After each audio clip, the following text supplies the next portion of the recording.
Santapan Harian Selasa 18 Januari 2022.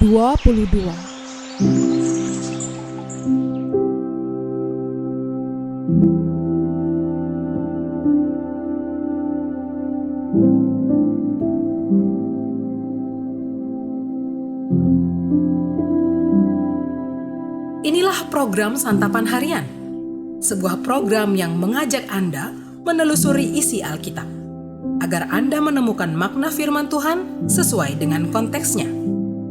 Santapan Harian tertuju bagi Anda yang ingin memiliki kehidupan rohani yang segar, kuat, dan sigap.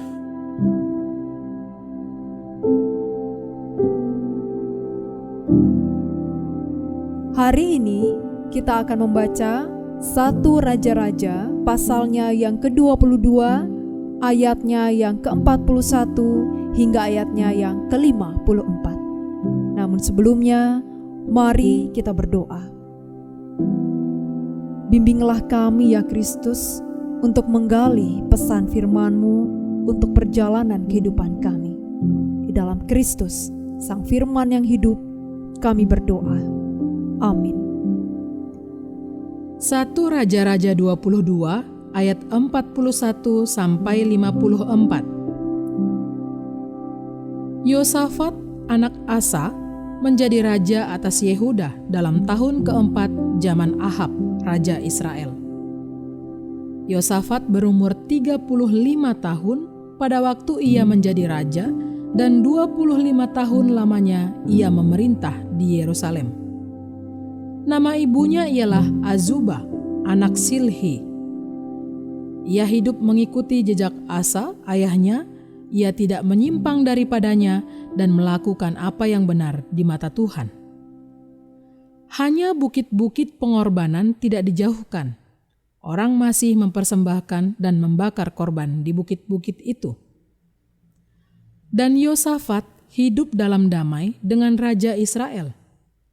Selebihnya dari riwayat Yosafat dan kepahlawanan yang dilakukannya dan bagaimana ia berperang, bukankah semuanya itu tertulis dalam kitab sejarah Raja-Raja Yehuda?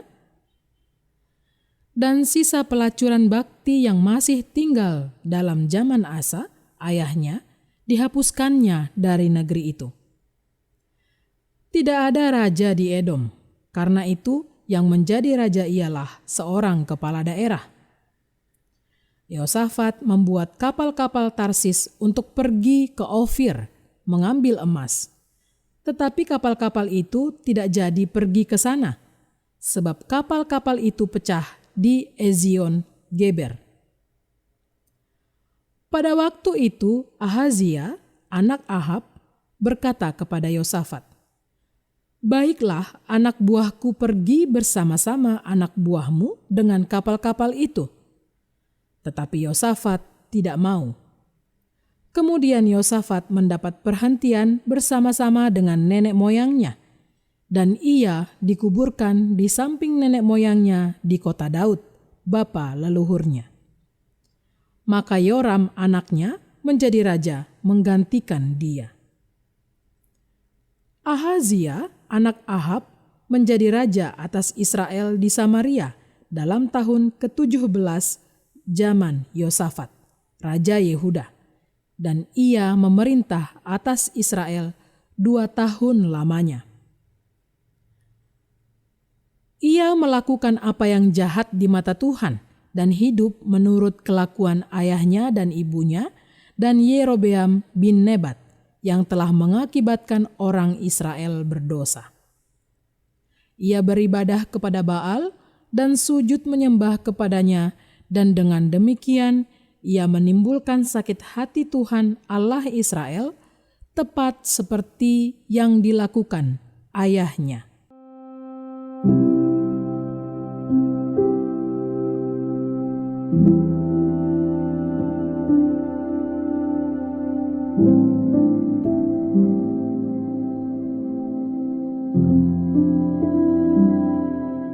Sahabat Santapan Harian, pendidikan moral dan keagamaan merupakan hal yang penting untuk diwariskan kepada anak cucu dalam sebuah keluarga.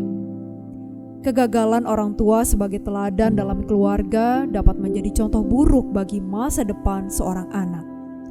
Hal seperti ini banyak diceritakan kepada kita dalam kisah Alkitab.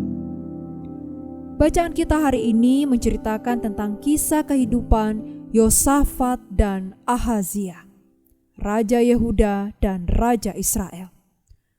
Sebagai raja yang saleh, Yosafat hidup sesuai dengan ketetapan Tuhan. Ia cukup lama memerintah sebagai raja. Sepanjang hidupnya, Yosafat tak menyimpang dari jalan Tuhan. Sementara itu, Ahazia berbeda dari Yosafat. Dirinya digambarkan sebagai raja yang jahat di hadapan Tuhan. Kelakuannya mengikuti Ahab dan Izebel, ayah dan ibunya. Ia tidak takut akan Tuhan dalam kehidupannya. Setiap tindak tanduknya menimbulkan sakit hati Tuhan, persis seperti yang dilakukan oleh leluhurnya. Hidup takut akan Allah merupakan sikap hidup yang dapat diwariskan kepada generasi berikutnya. Jejak yang ditinggalkan orang tua yang saleh menjadi teladan yang akan diikuti oleh generasi di bawahnya. Asa sebagai seorang raja yang takut akan Tuhan dicontoh oleh anaknya, Yosafat. Prinsip hidup takut akan Tuhan begitu nyata dalam kisah hidup Yosafat. Petunjuk Tuhan diandalkannya dalam setiap pengambilan keputusan. Hal itu terlihat dari peperangan bersama Ahab melawan bangsa Aram. Sebaliknya, Ahazia selalu berbuat dosa. Ia menyebabkan orang Israel berdosa di hadapan Tuhan. Lalu, bagaimana dengan kehidupan kita? Apa yang hendak kita wariskan kepada generasi selanjutnya? Akankah perjalanan iman kita menjadi harta karun rohani bagi generasi di bawah kita? Mari kita ikuti teladan kehidupan keluarga Yosafat, bukan Ahazia. Mari kita terus berusaha menerapkan prinsip hidup takut akan Tuhan. Mari kita juga terus-menerus belajar menaati perintah Tuhan dalam setiap langkah hidup yang kita jalani.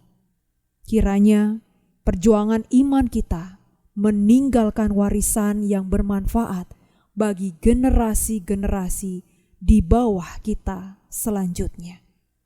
Mari kita berdoa.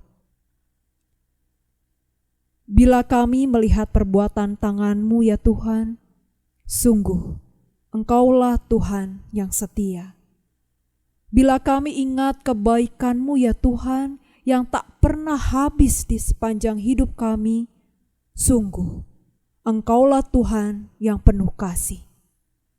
Kami nyanyikan kasih dan kebaikan-Mu sepanjang hidup kami, dan kami akan ceritakan selalu besar kasih setia-Mu kepada anak-anak kami. Kelak, mereka pun senantiasa memuliakan Engkau. Di dalam kasih-Mu Kristus, kami berdoa. Amin.